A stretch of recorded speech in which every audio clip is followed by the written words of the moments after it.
specifically made for Stone's Throw, which expanded upon the blueprint of Madlib's Beat Conductor Volume 1 EP that I had released as vinyl only the year before. To say that Donuts is merely Dilla's take on the Madlib sound would be a discredit to the things that make it unique from Madlib Productions. The way he used technology to change hip-hop makes it feel like the miracle of the pyramids.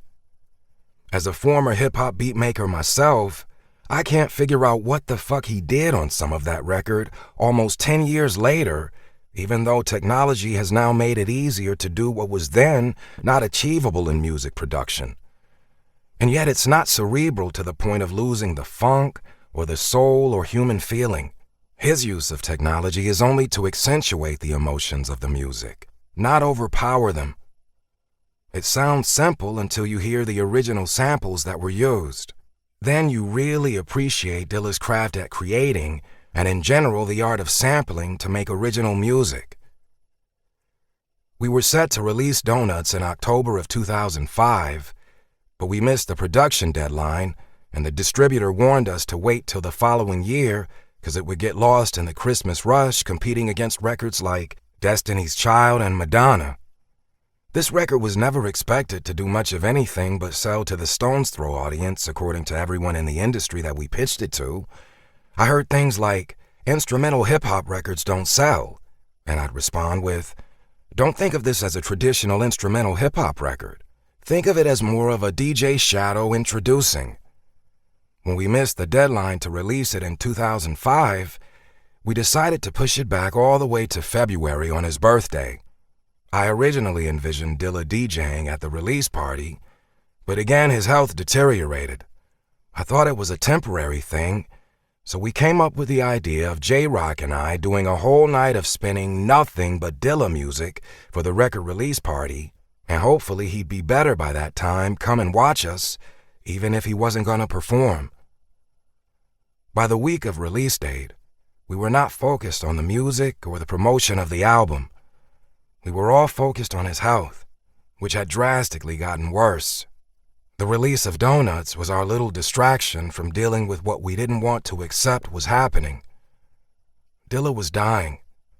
I had no idea it had gotten that bad until his birthday, when his mom arranged for us to come visit him at home. None of us were prepared for what we saw that day. I pulled his mom aside and said, "You have to check him back into the hospital." And she told me, "I promised him he wouldn't spend his birthday in a hospital like he had to last year, and that's what we're doing." Looking back, I realized the hospital released him to let him spend his final days at home in hospice. His mom was there for him more than anybody during those final months. She moved from Detroit to LA and spent every minute with him, sleeping in a cot in his hospital room. The love I witnessed from a mother towards her son was something I'd never seen that intensely before. When we finally lost Dilla, everyone's concern switched to Ma Dukes. But she showed strength in adversity more than any of us. She was the rock that held Dilla's family and friends together the day he died, the day of the funeral, and for months after losing him. Halfway through the book, Jordan asks a question that's been on many a mind. Would Donuts be a classic had Dilla survived? Songs like The Factory, Lightworks, and The Twister are great in and of themselves, but take on an even more powerful feeling when you listen in the context of what he was dealing with. They give a sense of unrest and claustrophobia, which makes me wonder if it was his way of sharing the chaos and uncertainty he went through, faced with death around the corner.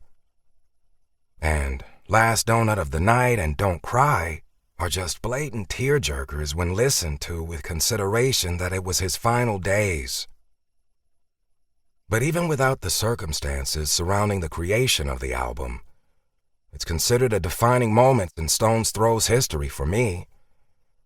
I feel that way because I remember the feeling it gave me when I heard the early incarnation of it a year before he got sick again, before he went back to the hospital, And before the world lost him 3 days after the release. To keep listening to this audiobook for free, click the link in the description. It will take you to a free Audible trial where you can listen to this and many other books for free for 30 days.